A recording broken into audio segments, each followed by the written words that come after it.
Hello friends, हमने अपनी last की वीडियो में कल्पना, चिंतन और तर्क के बारे में जाना। आज की वीडियो में हम उन कारकों की बात करेंगे जो बाल विकास को प्रभावित करते हैं। तो देख लेते हैं कौन कौन से कारक बाल विकास को प्रभावित करते हैं।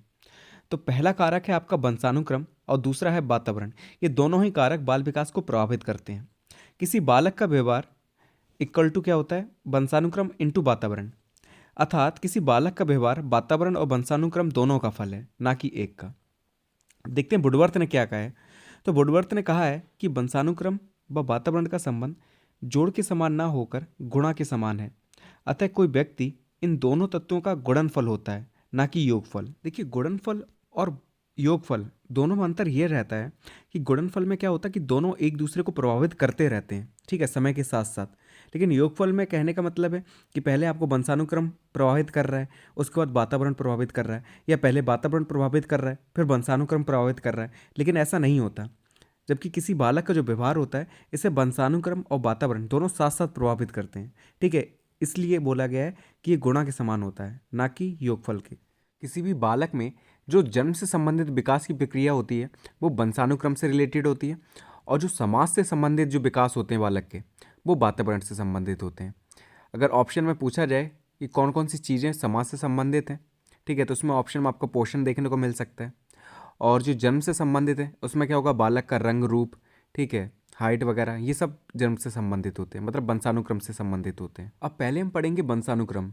तो वंशानुक्रम का साधारण शब्दों में अर्थ है माता पिता और पूर्वजों से गुणों का संतान में प्रवेश करना, अर्थात पैतृक गुणों का स्थानांतरण ही वंशानुक्रम है। मतलब जो गुण हमें माता पिता से या अपने पूर्वजों से मिलते हैं वो वंशानुक्रम के अंतर्गत आता है, या उसका स्थानांतरण, जो गुण होते हैं उनका स्थानांतरण वंशानुक्रम कहलाता है। वंशानुक्रम का वाहक जीन होते हैं या जीन्स होते हैं। किसी बच्चे को न केवल माता पिता बल्कि उनसे पहले के पूर्वजों से भी शारीरिक और मानसिक गुण प्राप्त होते हैं। कहने का मतलब है कि किसी भी बालक में जो उसे गुण मिलते हैं वो सिर्फ माता पिता से नहीं मिलते हैं। कि ऐसा नहीं कि ज़रूरी नहीं है कि माता पिता पे ही जाए, कि माता पिता गोरे हैं तो बच्चा भी गोरा हो, ठीक है, या माता पिता काले हैं तो बच्चा भी काला हो सकता है ये गुण उसे दादा दादी या नाना नानी से भी मिले, ठीक है, जो पूर्वज होते हैं उनसे भी गुण प्राप्त होते हैं, ठीक है, शारीरिक और मानसिक गुण। आपने सुन रखा होगा कि गुणसूत्र किसे कहते हैं। तो हमारे शरीर में 23 जोड़ी गुणसूत्र पाए जाते हैं, और जो गुणसूत्र होते हैं इनका आकार होता है धागे के समान, ठीक है, एक पतला सा धागा है, इसके समान इसका आकार होता है। और प्रत्येक क्रोमोसोम या गुणसूत्र पर जीन्स स्थित होते हैं, मतलब जितने भी क्रोमोसोम होंगे उन पर जीन्स स्थित होते हैं। और ये जो जीन्स होते हैं यही वंशानुक्रम के वाहक होते हैं, अर्थात वंशानुक्रम की इकाई के रूप में जीन्स को ही माना जाता है। कहने का मतलब है जो क्रोमोसोम्स होते हैं ये धागे के समान इनकी आकृति होती है, और इन पे ही जीन्स स्थित होते हैं। और ये जो जीन होते हैं यही क्या करते हैं, गुणों को स्थानांतरित करते हैं, ठीक है। माता पिता से बालक में जो गुण पहुंचते हैं वो इन जीन्स के सहारे पहुंचते हैं। इसीलिए जीन्स को वंशानुक्रम की इकाई के रूप में जाना जाता है। आपसे ऑब्जेक्टिव में क्वेश्चन पूछा जा सकता है कि वंशानुक्रम के वाहक क्या होते हैं, या ये पूछा जा सकता है कि वंशानुक्रम की इकाई के रूप में किसे जाना जाता है, ठीक है। 4 ऑप्शन होंगे, उसमें ही एक ऑप्शन आपको जीन्स मिल जाएगा। अब हम वंशानुक्रम की परिभाषाएं देख लेते हैं। तो पहली परिभाषा है रूथ बेडिक्ट के अनुसार। इन्होंने कहा है कि वंशानुक्रम माता पिता से संतान को प्राप्त होने वाले गुणों का नाम है। क्या है, वंशानुक्रम माता पिता से संतान को प्राप्त होने वाले गुणों का नाम है। काफ़ी आसान डेफिनेशन है, आप अच्छे से याद कर सकते हैं। दूसरी डेफिनेशन है जेम्स ट्रेबर के अनुसार कि माता पिता की विशेषताओं का संतान में हस्तांतरण ही वंशानुक्रम है। क्या है वंशानुक्रम, तो माता पिता की जो विशेषताएं हैं उनका संतान में हस्तांतरण होना ही वंशानुक्रम है। मतलब माता पिता की जो विशेषताएं हैं उनका संतान में जो ट्रांसफ़र होता है, ठीक है, उन विशेषताओं का ट्रांसफ़र होना ही क्या है, वंशानुक्रम है, ठीक है। ये जेम्स ड्राइवर के अनुसार थी। अब हम देखेंगे थॉमसन के अनुसार। थॉमसन ने कहा कि वंशानुक्रम हमारी पीढ़ियों के बीच उत्पत्ति संबंधी संबंध के लिए सुविधाजनक शब्द है, ठीक है। इसे याद करने की इतनी ज़रूरी नहीं है, लेकिन रूथ बेडिक्ट के अनुसार और जेम्स ड्राइवर के अनुसार दोनों आप याद कर लेना, आसान भी हैं और जल्दी याद भी हो जाएंगी। फिर है कि निषेचित अंडा भ्रूण कहलाता है। ये भी 1 नंबर में आपसे पूछा जा सकता है कि निषेचित अंडा जो होता है वो क्या कहलाता है। तो जो निषेचित अंडा होता है वो भ्रूण कहलाता है। अब हम कुछ वंशानुगत रोग देख लेते हैं, मतलब ऐसे रोग जो संतानों को उनके पूर्वजों से मिलते हैं। कह सकते हैं कि हमें अपने माता पिता से मिल सकते हैं। ऐसे रोग वंशानुगत रोग कहलाते हैं। पहला आता है इसमें हीमोफीलिया। चोट लगने पर रुधिर का ना रुकना, मतलब हीमोफीलिया रोग जो होता है इसमें क्या होता है कि इंसान की चोट लग जाती है लेकिन उसका खून नहीं रुकता है, जो निकलता है ना खून वो नहीं रुकता है। तो हीमोफीलिया पहला वंशानुगत रोग है। दूसरा है वर्णांगता, इसमें रोगी को लाल और हरे में अंतर नहीं कर पाता, ठीक है, एक नीले और पीले में भी अंतर नहीं कर पाता है और दूसरा लाल और हरे में अंतर नहीं कर पाता। तीसरा रोग इसमें डायबिटीज़ भी आ सकता है, जिसे हम मधुमेह रोग कहते हैं, ठीक है, हिंदी में मधुमेह बोलते हैं, वैसे डायबिटीज़ बोलते हैं। तो ये भी वंशानुगत रोग है। अब हम निषेचन प्रक्रिया देख लेते हैं, कई बार एग्जाम में पूछ लेता है निषेचन प्रक्रिया के बारे में। तो आपको यही प्रोसेस सीधी सीधी लिख देनी है कि अंडाणु होता है जिसे हम ओवम बोलते हैं, फिर एक शुक्राणु होता है, इसे स्पर्म बोलते हैं इंग्लिश में। तो अंडाणु प्लस शुक्राणु, ठीक है, पहले अंडाणु लिखना है फिर शुक्राणु लिखना है, इसी में जैसे जिस प्रोसेस में ये लिखा हुआ है ना इसी क्रम में आपको लिखना है। पहले अंडाणु, उसमें शुक्राणु मिलता है आकर, ठीक है, उसका निषेचन प्रक्रिया शुरू होती है, इसे हम लोग फर्टिलाइजेशन बोलते हैं। फिर बनता है आपका जायगोट, जिसे हिंदी में युग्मनज कहते हैं। यह साइटोप्लाज्म का बना होता है और इसी के नाभिक के अंदर क्रोमोसोम पाए जाते हैं, ठीक है। तो अंडाणु हो गया, उसमें शुक्राणु मिला, उसके बाद निषेचन प्रक्रिया शुरू हुई जिसे हम जायगोट कहते हैं या युग्मनज बोलते हैं। यह साइटोप्लाज्म का बना होता है, इसी में नाभिक के अंदर क्रोमोसोम पाए जाते हैं। और ये साइटोप्लाज्म जो होता है जिसमें क्रोमोसोम पाए जाते हैं, इन क्रोमोसोम की संख्या 23 जोड़ी होती है, ठीक है, एक में दो, अर्थात 46 गुणसूत्र पाए जाते हैं, ठीक है। अगर जोड़ी पूछे जाए तो 23 जोड़ी हो जाएगा, अगर टोटल गुणसूत्र पूछे जाएँ तो 46 गुणसूत्र होंगे। फिर है कि स्त्री व पुरुषों के 22वीं जोड़ी तक क्रोमोसोम के आकार समान रहते हैं, जिन्हें ऑटोसोम्स या समगुणसूत्र कहते हैं। जबकि जो 23वां जोड़ा होता है वो स्त्री व पुरुष में अलग अलग होता है, जिसे लिंग गुणसूत्र कहते हैं। मतलब 22 जोड़ी तक तो दोनों में समान आकार पाए जाते हैं स्त्री और पुरुषों में, लेकिन जो 23वां जोड़ा होता है ये अलग होता है, इसे लिंग गुणसूत्र कहते हैं। जो स्त्री में XX गुणसूत्र, जबकि पुरुष में XY गुणसूत्र होता है, ठीक है। जो 23वां जोड़ा होता है वो मेल में होता है XY गुणसूत्र और फीमेल में होता है आपका XX गुणसूत्र। प्रत्येक गुणसूत्र में सैकड़ों जीन्स हो सकते हैं, मतलब एक गुणसूत्र में सैकड़ों जीन्स भी हो सकते हैं, ठीक है। और जो प्रत्येक जीन्स का संबंध होता है वो किसी न किसी खास गुण से होता है। और इन्हीं मैंने आपको बताया था कि जो जीन्स होते हैं वो वंशानुक्रम के वाहक होते हैं। इन्हीं जीन्स से क्या होता है, कोई ना कोई क्वालिटी होती है जो पूर्वजों से संतानों में पहुंचती है। अब हम देखेंगे कि ये जीन होते हैं इनमें दो जैविक अणु पाए जाते हैं, ठीक है। जो जीन्स होते हैं जो वंशानुक्रम के वाहक होते हैं इनमें दो जैविक अणु पाए जाते हैं जो होते हैं DNA और RNA, ठीक है, DNA और RNA। DNA की फुल फॉर्म है डाईऑक्सी राइबो न्यूक्लिक एसिड और RNA की फुल फॉर्म है राइबो न्यूक्लिक एसिड, ठीक है, दोनों लिखी हुई हैं। तो मानव में जो शिशु का लिंग निर्धारण होता है वो पिता की क्रोमोसोम पर निर्भर करता है, न कि माता की। ये काफ़ी इंपॉर्टेंट पॉइंट है, इसे आप नोट भी कर लेना। और अक्सर एग्जाम में आपसे ये पूछा जा सकता है, क्योंकि लोग सोचते हैं कि जो शिशु का लिंग निर्धारण है वो माता पर डिपेंड करता है, जबकि ऐसा नहीं होता। आपने देखा होगा कि आज भी जो गाँव वगैरह होते हैं वहाँ पे जो अगर लड़की हो जाती है तो वो माता को दोषी मानते हैं, जबकि माता पे कुछ डिपेंड ही नहीं करता है, ठीक है। तो जो लिंग निर्धारण है वो पिता पे डिपेंड होता है, ठीक है, पिता पे निर्भर होता है। अब हम वंशानुक्रम के कुछ नियम पढ़ेंगे, काफ़ी इंपॉर्टेंट नियम है और एग्जाम में पूछे जाते हैं। पहला है समानता का नियम, जैसे माता पिता होते हैं ठीक वैसी ही उनकी संतान होती है।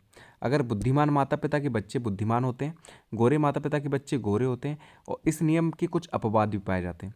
मतलब पहला नियम है आपका समानता के नियम, इसमें कहा गया कि जो जैसे माता पिता होते हैं वैसी उनकी संतान होती है, ठीक है। अक्सर ऐसा देखने को मिलता है, जैसे माता पिता गोरे हैं तो उनकी संतान भी गोरी होगी, ठीक है, या माता पिता काले हैं तो उनकी संतान भी काली देखने को मिलेगी, या माता पिता लंबे हैं तो बच्चे की भी हाइट अच्छी देखने को मिलेगी, ठीक है। तो ये नियम अक्सर पाए जाते हैं, ठीक है। तो उन नियमों की बात हो रही, लेकिन इसमें कुछ अपवाद भी पाए जाते हैं। ऐसा ज़रूरी नहीं है कि माता पिता गोरे हैं तो बच्चा भी उतना ही गोरा हो, ठीक है, या माता पिता बहुत लंबे हैं तो बच्चा भी लंबा हो। इसमें कुछ ना कुछ अपवाद भी पाए जाते हैं।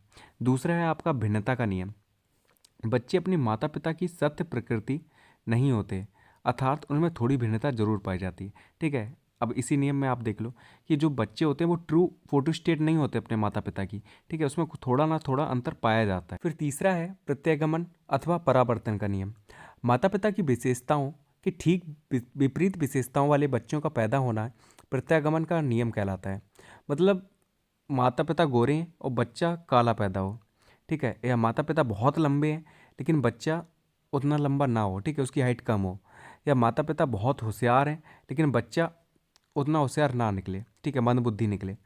तो ये कहलाता है आपका प्रत्यागमन या परावर्तन का नियम। मतलब माता पिता की जैसी विशेषताएं हैं उसके ठीक विपरीत विशेषताओं वाला अगर बच्चा पैदा होता है तो वहाँ पे प्रत्यागमन या परावर्तन का नियम कहते हैं। तो ये आपके 3 नियम है वंशानुक्रम के, इन तीनों को आपको अच्छे से याद रखना है। अब हम पढ़ेंगे वंशानुक्रम के सिद्धांत। ठीक है, वंशानुक्रम के कुछ सिद्धांत दिए गए हैं, अब उनके बारे में हम जान लेते हैं। पहला है आपका बीजकोष की निरंतरता का सिद्धांत।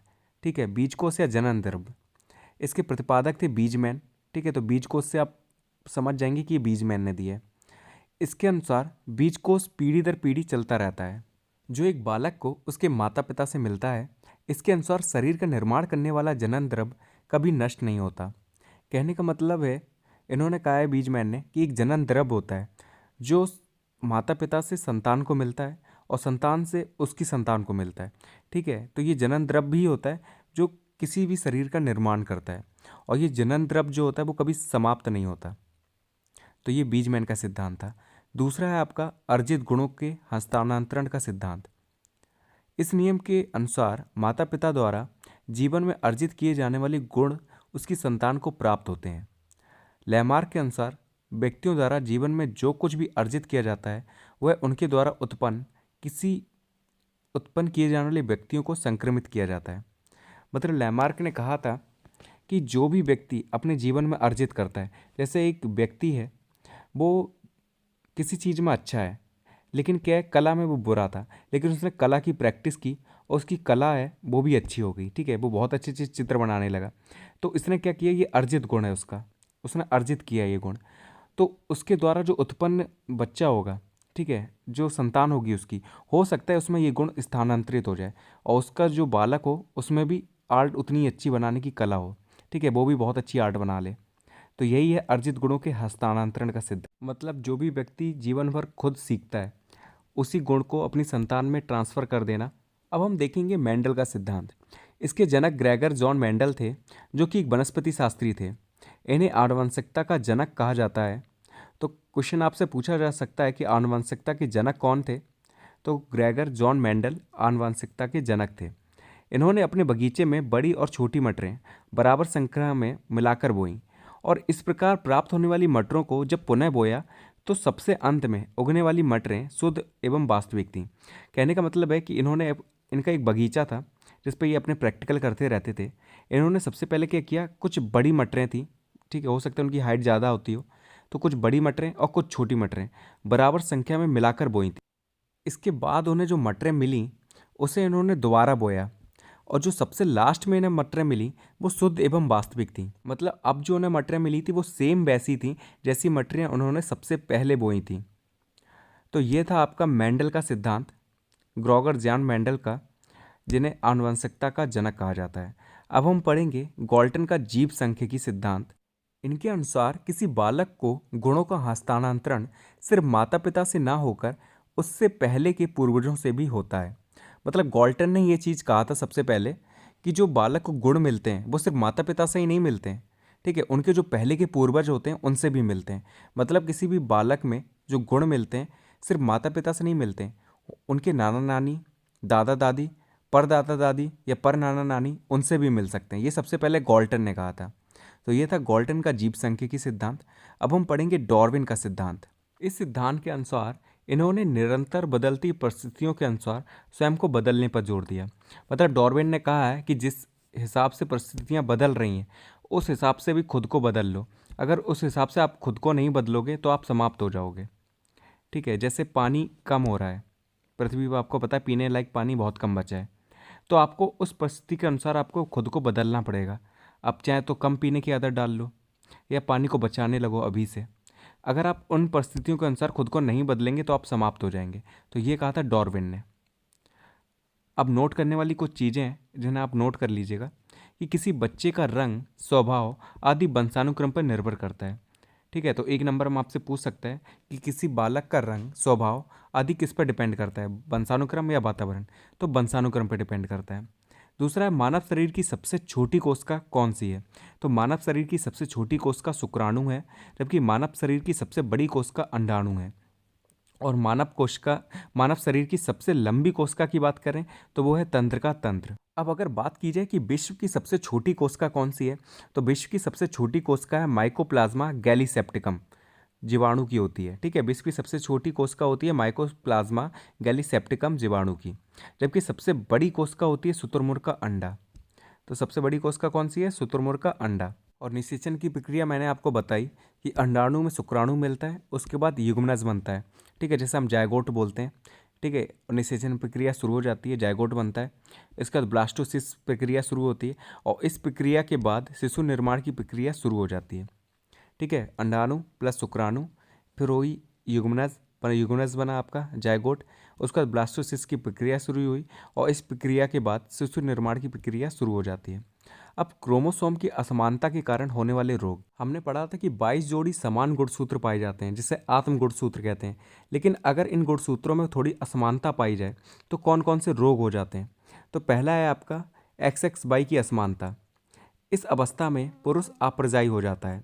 इसे क्लाइनफिल्टर सिंड्रोम कहा जाता है। ऐसा लड़कों में एक अतिरिक्त एक्स क्रोमोसोम होने के कारण होता है। इसमें क्या होता है कि किसी भी पुरुष में एक एक्स क्रोमोसोम ज़्यादा आ जाता है, जिसके कारण जो पुरुष होता है वो अप्रजाई हो जाता है, मतलब वो बच्चे पैदा नहीं कर सकता।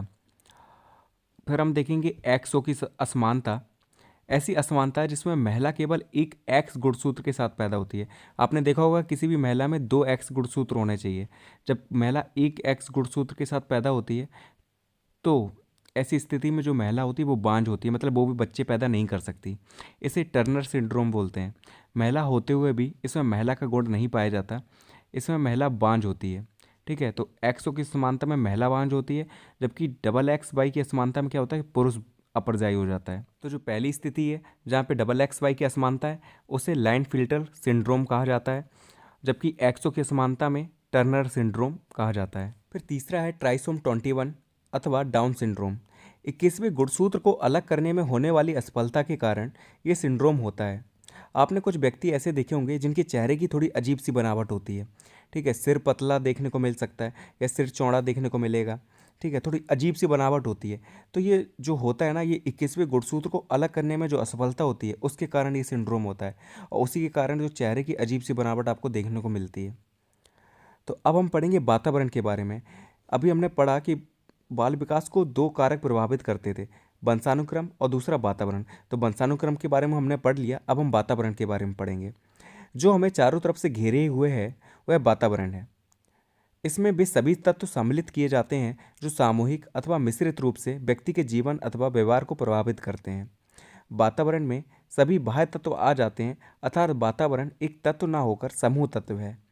यह व्यक्तित्व को सकारात्मक एवं नकारात्मक दोनों प्रकार से प्रभावित करता है।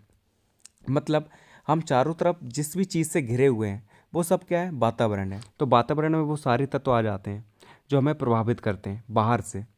ठीक है, वंशानुक्रम में क्या होता था कि जो कारक होते वो हमें अंदर से प्रभावित करते थे, वो जन्म से हमारे साथ हैं। लेकिन वातावरण में क्या होता है, वो कारक बाहरी तरफ से आते हैं। ठीक है, बाहर से आते हैं वो कारक जो हमें प्रभावित करते हैं। अब हम वातावरण की कुछ परिभाषाएं देख लेते हैं। तो पहली परिभाषा है एनास्टॉसी के अनुसार। इन्होंने कहा है कि वातावरण वह प्रत्येक वस्तु है जो व्यक्ति के जीन्स के अतिरिक्त प्रत्येक वस्तु को प्रभावित करती है। मतलब वातावरण सिर्फ जीन्स को प्रभावित नहीं कर पाता इंसान के, बल्कि उसकी प्रत्येक वस्तु को प्रभावित कर सकता है।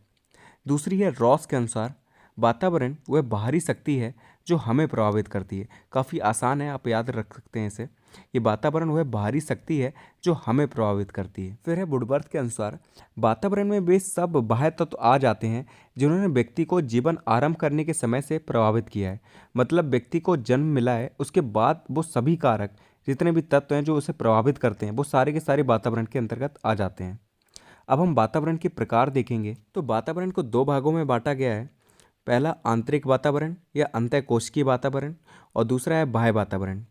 अब हम बात करेंगे आंतरिक वातावरण की। तो जन्म से पूर्व की अवस्था अथवा पूर्व का वातावरण अर्थात गर्भावस्था की स्थिति आंतरिक वातावरण कहलाती है। इसे अंतःकोशिकीय वातावरण कहते हैं। मतलब गर्भावस्था की जो अवस्था होती है उस समय जो वातावरण होता है वो आंतरिक वातावरण कहलाता है। मतलब माता के गर्भ के अंदर जो वातावरण होता है उसे आंतरिक वातावरण कहते हैं। जबकि बाह्य वातावरण, जन्म के बाद का वातावरण बाह्य वातावरण कहलाता है। इसमें वे सभी परिस्थितियां आती हैं जो सामूहिक रूप से व्यक्ति के बाह्य विकास एवं व्यवहार को प्रभावित करती हैं। मतलब गर्भावस्था के बाद की अवस्था, मतलब जब बालक का जन्म हो जाता है उसके बाद जो भी चीज़ें उसे प्रभावित करती हैं वो सब बाह्य वातावरण के अंतर्गत आ जाती हैं। ठीक है, बाह्य वातावरण को दो प्रकार में बांटा गया है। पहला भौतिक वातावरण, इसे प्राकृतिक वातावरण भी कहते हैं। इसमें भौतिक एवं जलवायु के कारकों के तत्व आते हैं।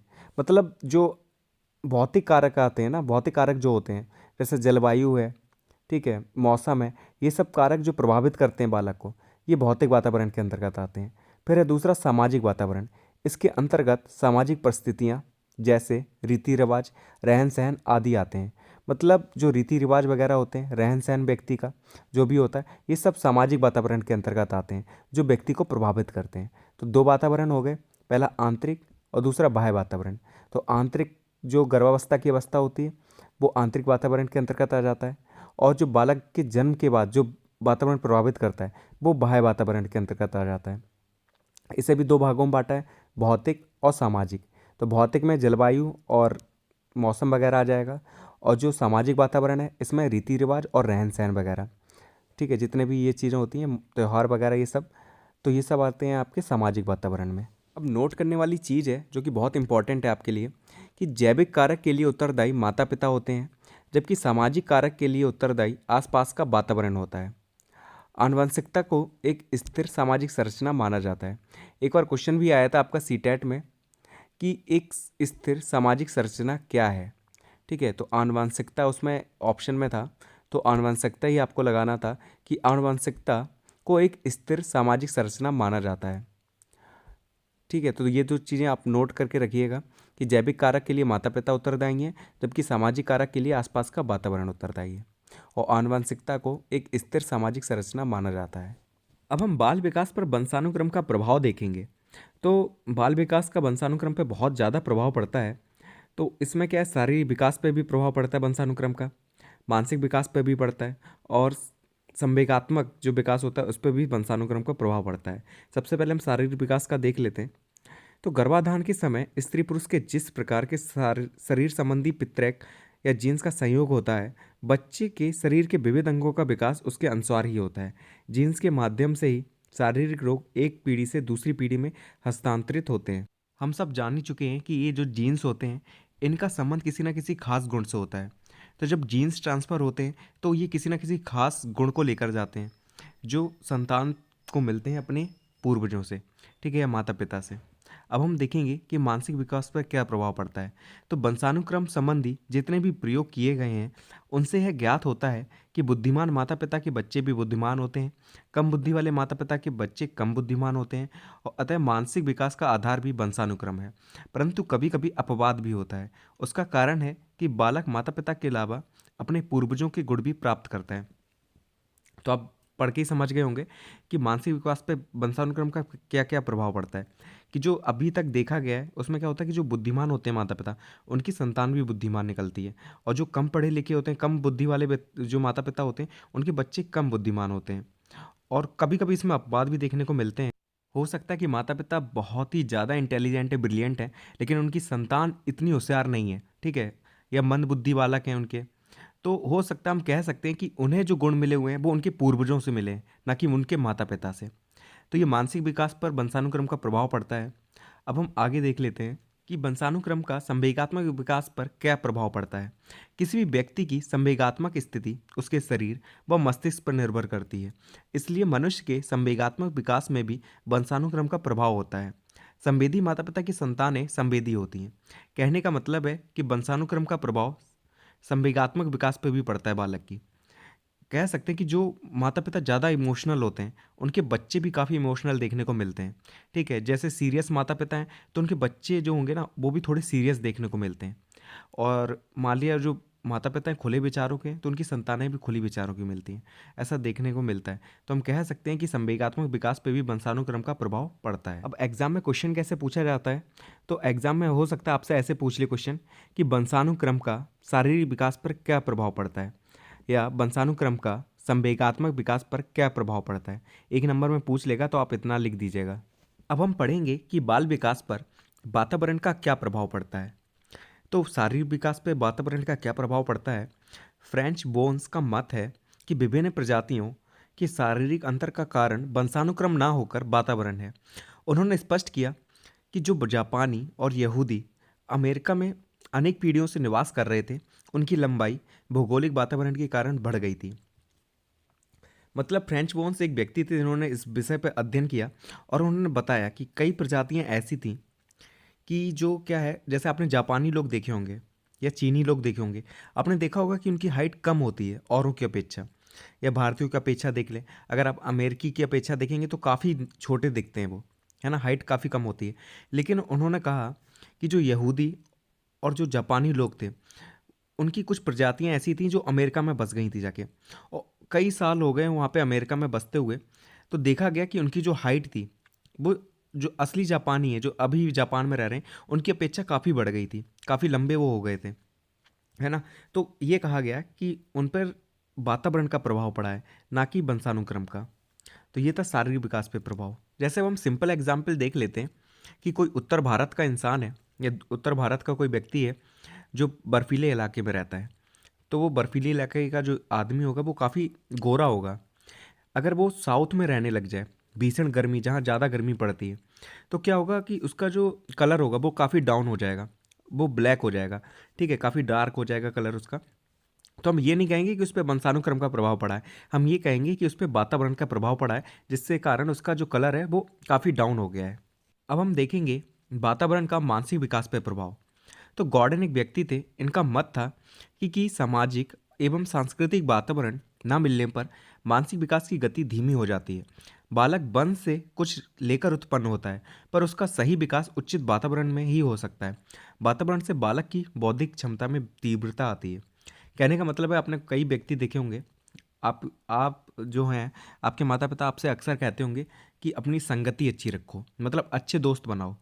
ऐसे दोस्त ना बनाओ जो सिगरेट पीते हो या उल्टा सीधा कुछ करते हो। ऐसे दोस्त बनाओ जो पढ़ने में काफ़ी अच्छे हों। इससे क्या होता है कि आप जब ऐसे वातावरण में रहेंगे जो आपसे इंटेलिजेंट है, अच्छा कर रहे हैं, तो आप उन्हें देखकर उनसे सीखेंगे।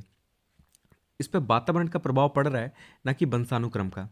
हो सकता है आपके कई दोस्त ऐसे हों जो पहले कुछ ना जानते हों, इतने पढ़ने में होशियार नहीं है, लेकिन वो अपनी जगह से कहीं बाहर निकल गए और उन्हें अच्छा वातावरण मिला, तो हो सकता है वो होशियार हो गए हों। तो हम कह सकते हैं कि मानसिक विकास पर भी वातावरण का प्रभाव पड़ता है। इस टॉपिक से कैसे क्वेश्चन पूछे जाते हैं जो प्रीवियस ईयर में आए हुए हैं, मैंने उन क्वेश्चंस को इसमें लिखा हुआ है। 2015 में पूछा गया था वंशानुक्रम से क्या तात्पर्य है, ठीक है, लघु उत्तरीय प्रश्न था।